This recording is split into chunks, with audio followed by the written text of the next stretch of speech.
Okay, thank you very much. Appreciate you being here. Hasn't been so long, late last night. And we're having some very good times in our country. We're doing very well, except for the border. The border is a big problem. It's a very dangerous problem. And so I can talk all about the job numbers and how well we're doing on the economy. The stock market's up. I guess now we're over 30% since the election. So many good things are happening, but we have to take care of the border. And we're all working together. I really believe the Democrats and the Republicans are working together. I think that something will happen, I hope. Otherwise, we'll go about it in a different manner. And I don't think we'll have to do that, but you never know. In a few moments, I'll sign legislation continuing my administration's extensive efforts to combat the scourge of human trafficking. I spoke about it last night, human trafficking. It really hits a nerve. We're talking about, in many cases, women and children grabbed, thrown into the backseat of a car or thrown into a van with no windows, with any form of air, tape put across their mouths, and they're brought across the border. And they don't go through checkpoints. They go through the emptiest spot they can find, with no walls, with no fences. I want to thank Vice President Pence, who's here, Secretary Nielsen, Acting Attorney General Whitaker, Secretary Azar, a woman known as Ivanka Trump. She's a great one. Where is Ivanka? Good. Hi, Ivanka.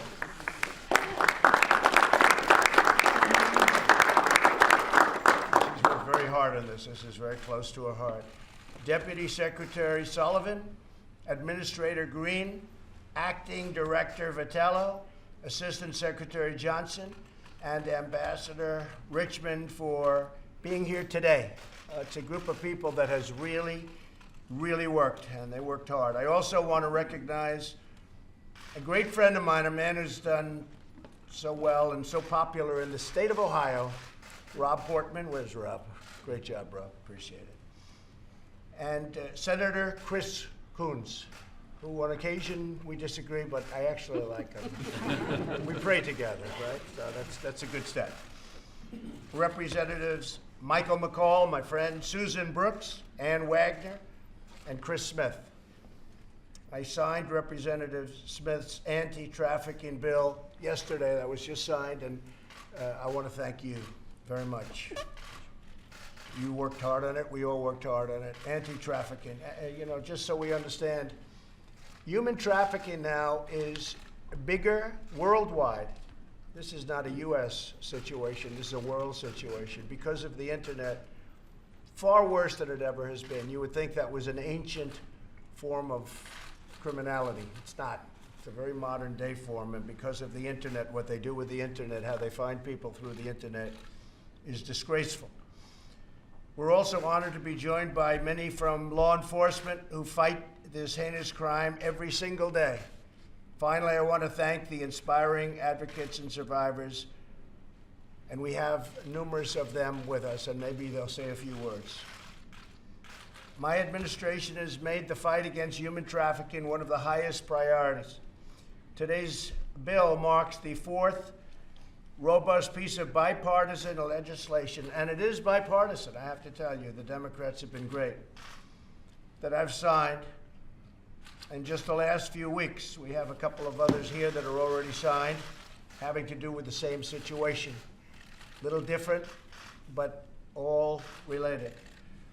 And it's just over the last couple of weeks that we've signed this. It's been a very strong priority, but it's not easy getting everyone together. But this was, Chris, I would say about as easy as it gets, because this is a problem that there is no definition of the other side. There's only one side. So I want to thank Democrats for helping us out with this one. But still much work remains. We cannot defeat the menace of international human trafficking if we do not secure our border. They're bringing them through the border. That's where they're coming from in this part of the world. All over the world, but in this part of the world, they're bringing them through the border. They're driving in, and they're not going through checkpoints, because you can't have 4 or 5 people sitting in the back of a car with tape over your mouth and your hands tied and go through somebody that's checking out your car or your van. Unsecure borders allow traffickers clear passage to transport their victims. and into the United States is very easy to come. All you do is drive 20 miles one way or the other, and you'll find an open spot where there's no protection. And then you'll go hundreds of miles where you'll see pure open spots. In fiscal year 2018, ICE made more than 1,500 human trafficking arrests, mostly sex trafficking. I'd like to ask Acting Attorney General Matt Whitaker and Assistant Attorney General Eric Dreiband to say a few words about the recent case that dismantled a Mexican sex trafficking organization that was brutal, that operated in the United States and horrendously abused young women from Latin America. A brutal, brutal situation. Could I ask Matt to say a few words? President. I agree with you. Human trafficking is a scourge on humanity internationally and here in the United States, and it's something the Department of Justice is absolutely committed to ending, and something for which we have leadership in the federal government and across the country in law enforcement to do all we can to prevent these horrific cases from happening. We're going to prosecute those that engage in these offenses wherever we encounter them, and we will bring justice to the victims of these crimes. While human trafficking happens both internationally and domestically, undoubtedly human trafficking and the criminals who engage in it significantly are aided by a porous and unsecure southern border. We need to be able to control those who are entering and leaving our country, and a southern border that is not secured exacerbates the incidence of human trafficking. There is a broad bipartisan support, as we see here today, to end human trafficking. There should be broad bipartisan support to secure the southern border so that we can more effectively combat human trafficking. We need a secure southern border, and we need Congress to do something about it. And I'm going to turn to Eric Dreiband, our Assistant Attorney General for the Civil Rights Division, to talk a little bit about a case that we just announced some convictions in. I also want to introduce Rich Donahue, the U.S. Attorney for the Eastern District of New York, whose office prosecuted that case. So go ahead, Eric. Well, thank you, Matt. Thank you, Mr. President. First of all, thank you for prioritizing the prosecution of human trafficking here in the United States. The case that Acting Attorney General Whitaker mentioned was a very complicated, long-running human trafficking case where Mexican nationals were engaged in trafficking young girls and women across the border, smuggling these women across the border into the United States and forcing them into prostitution. Working with the United States Attorney's Office in Brooklyn and in Atlanta, as well as the Department of Homeland Security, the Justice Department obtained convictions of 8 of these individuals, and earlier this week, 5 of the 8 were sentenced to extensive prison sentences. In addition, we're now working with the victims in this case and in all others, the victims of human trafficking whose lives have been devastated by these kinds of horrible crimes. So thank you, Mr. President. And thank you very much, Eric. And Rich also, because Rich has done an incredible job of not only prosecution, but other things that are coming up. And maybe you'd say a few words, please. You know, we have a tremendous team in Brooklyn and across the Eastern District of New York, but every day we go to work, we see the results of having a border that's not secure, whether it's MS-13, drug trafficking, or human trafficking that we're talking about today. Our folks get up every day, work with our law enforcement partners diligently to protect the victims and protect our country. But the reality is, as long as we have a border that is not secure, we are going to suffer the consequences of that. And so, stepping forward, we think that it would be a tremendous advantage to us in law enforcement in New York and across the country to have a border that is secure so that we can protect our people and protect our country. Thank you. Great job. Thank you. The fact is that if we don't have barriers, walls, call them what you want, but if we don't have very strong barriers where people can not any longer drive right across, they have unbelievable vehicles, they make a lot of money, they have the best vehicles you can buy, they have stronger, bigger, and faster vehicles than our police have, and then ICE has, and then Border Patrol has. So they're pretty good at that. They have areas that they go to, it's like a highway. And we have to close them up. And if we don't close them up, you're all kidding yourselves. Look, we can all play games, but a wall is a necessity. All of the other things, the sensors and the drones, it's all wonderful to have, and it works well, but only if you have the wall. If you don't have the wall, it doesn't matter. A drone isn't stopping 1,000 people from running through. And so we can all talk. And you know, interestingly, if you look, virtually every Democrat over the last 15 years, they've approved what we're asking for. So I think we're doing something. I think we're getting closer. But we really have to think about the people of our country. This is not a fight I wanted. I didn't want this fight. We have to think about the people of our country, and we have to do what's right at our border and many other places, but we have to do what's right at our border. Human trafficking cannot be stopped if we don't have a steel barrier or a concrete wall, something very powerful. It cannot be stopped. There is nothing. We have the most talented law enforcement people in the world, as far as I'm concerned, right alongside of me and behind me. It doesn't mean a thing if they're going to be driving women and children through sections of the border where nobody is, where you can't be because you don't have enough manpower or woman power. You don't have enough of anything. You have 2,000 miles of border. So if you're not going to stop it, in all fairness, there's not much they can do. They can get them every once in a while. But the other way, we can eliminate the problem as it pertains to the area that is the worst problem. Probably the world's worst problem, because they come into the United States because we have the money. That's true with drugs. And everything I said for human trafficking is also true with drugs. So we got to get the politics out of this and go back to common sense. You know, they say it's a medieval solution, a wall. That's true. It's medieval because it worked then, and it works even better now. Israel put up a wall, 99.9% successful, according to Bibi Netanyahu. He came into my office a couple of months ago. He said, "What's with the wall?" We put up a wall. It was 99.9% successful. 99.9. I said, "Do you mind if I use that number?" He said, "You know, because they'll fact check it and they'll say, oh, it was actually only 99%. The president told a fib." Now, he told me 99.9. Maybe he'll change it, make it 99. But they put up a wall and they don't have a problem anymore. And we have to do the same thing. The United States must not incentivize or enable these evil crimes. Instead, we should do everything we can to fight them, and that's what we're doing. I call on Congress to send me a funding bill to secure the border, build a barrier, and help end this horrific assault on innocent life, not to mention the drugs, not to mention the gangs and the criminals. And I will very gladly sign this legislation having to do specifically with a horrible, horrible worldwide problem, human trafficking. And it's my honor to do it, and I very much appreciate all of the Democrat support. I very much do. Thank you.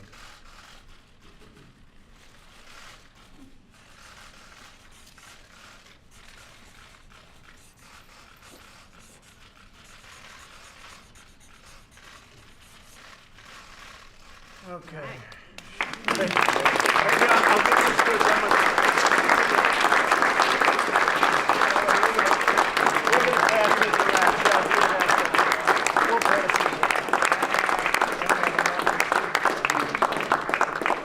this. You know, just I'll explain to the press so often. For my whole life, I've watched presidents. They'd sign one letter at a time. One letter. Did you ever look at these signatures? They're a disaster. So I sign it with one pen and then I hand out pens. It works out much better. It's also a lot faster. Send the ice guys. Pass them. Yeah, where are my ice guys? Come on. Where are they? So you've got the Just head pass of- them around. I think we have Well, enough. behind us, head of We have the enough for slides here, everybody. too. We're pretty accurate in our count. Okay, here you go. Where's my senator back there? At least we have to take care of the Republican senator. We took care of the Democrat, right? Michael, you have it? Good. Pass that around, fellas. Chris? Want to give one hand this out? Mr. President, what do you say to those federal workers, security guards, Secret Service agents, TSA agents, who are now going without pay? I think they have been terrific. These are terrific patriots. A lot of them agree with what I'm doing, and I hope we're going to have the situation worked out. But they want security in our country, and so do I. That's all we want. We want security. We want common sense. We want security in our country. When you look at what's going on, immigration just went to very high on your list. So even on your list, immigration's very high on the list, but we're not talking about just immigration. And I would like, and I'll say it in front of some of our Democrat friends here, I would love to see a big immigration bill where we really take care of the situation. I know you want to. Everybody wants to. Who wouldn't want to? Right now we have a problem. We have to take care of this, and it's quicker and easier to do this individually. but we would like to see real immigration reform in this country because we need it, and it could be a beautiful thing. And with all of the companies coming into our country, we have 7 car companies now that are announcing or have announced just recently, and we have many car companies and other companies, as you know, they're flowing in. We have the best job numbers virtually that we've ever had. For African American, the best ever. Hispanic, Asian, the best ever. The best in 50 years in the overall number, and soon that's going to be beaten. So we have the best job numbers. We need people. We need great qualified people. We want them to come in. So I think it's a great time right now because of that. We need people, Rob. And I mean, in Ohio, you need workers. And I know you feel the same way. I know Chris, I mean, I'll speak for Chris, but everybody wants to see immigration reform. It's overdue. And it's always been very political, and maybe this will turn out to be a blessing in disguise. But John, I will tell you this. The people out there want something to happen at our southern border, whether it's human trafficking, whether it's drugs, whether it's criminals, whether it's MS-13. The folks behind me know all about MS-13 and how violent and vicious they are and where they come from. And they all come from the same place, and they all come in the same way. They come right across that border. And we've thrown thousands out. I would say thousands, right, fellas? I mean, literally MS-13, and you have a lot of it. I know that, Rich. We throw thousands out a year, and then they come back. And we move them all the way back to where they came from, all the way back. And they find a way to come back again. We need strong borders, and we need immigration reform. Beyond that, we need immigration reform. Okay, let's go. But these people have to go without their paychecks. Some are being forced to work without pay. Some have been furloughed. These are They are going to get the money, and I think they're going to be happy. And I will tell you, and I say it often, many of those people that you're talking about, so humanly the way you express it, but many of those people that you talk about are on my side. I've had so many people. The beautiful thing is with social media, the world can write to you. And you take a look at social media. So many of those people are saying, it's very hard for me, it's very hard for my family, but Mr. President, you're doing the right thing. Get it done. I've had so many of them. They're patriots. They love our country. And they want to see it be done. Look, this is just common sense. They want to see it be done correctly. We need a barrier. We have to stop people from coming in the way they come in. And if we don't have it, you can never have border security unless you have a steel barrier, a concrete wall, you can call it whatever you want, but without it, you'll never have, you can have the greatest talent in the world. You will never, ever, in a million years, you will not have border security. Can't happen. Mr. President, what's your current thinking on a national emergency? Why didn't you announce it last night, and when might you? Because I think we might work a deal, and if we don't, I may go that route. I have the absolute right to do national emergency if I want. What's your threshold for when you might make that? My threshold will be if I can't make a deal with people that are unreasonable. What's your message to the Republicans who are now on Capitol Hill saying? Oh, I think we have tremendous Republican support. I'll tell you what, I just spoke to a few of the people in the House. We have tremendous support. The Senate has been incredible. Mitch McConnell has been incredible. He said, if the president's not going to sign it, I'm not going to waste my time. And, I mean, Rob Portman's here. He can tell you he's very strong on border security. We have tremendous support in the Senate. We have tremendous support in the House. And by the way, you know, they say, oh, is it true that somebody's, you know, a congressman, he broke away? Let me tell you. Yeah, every once in a while you're going to have that, but you know who else has that? The Democrats have that too, because they have their people breaking away too. You know why? Because they know you need border security, but you don't report that. But the fact is that there's tremendous support. I would know, without support, I would be the first one to know.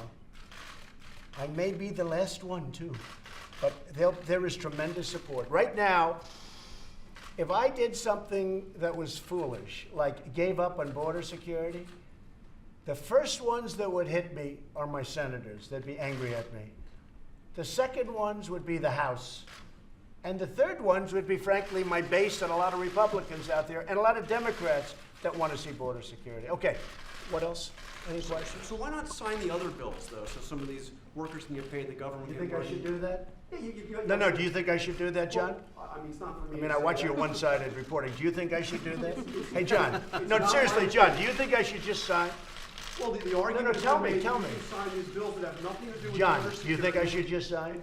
I'm saying that if you sign that, these workers can start getting paid, the government can So start you would do working. that if you were in my position, you'd do that? I'm not in your position, I'm asking you if that's something. I'm asking you, would you do that if you were in my position? Because if you would do that, you should never be in this position. Because you'd never get anything done. Goodbye, everybody. Thank you very much. Thank you. Thank you.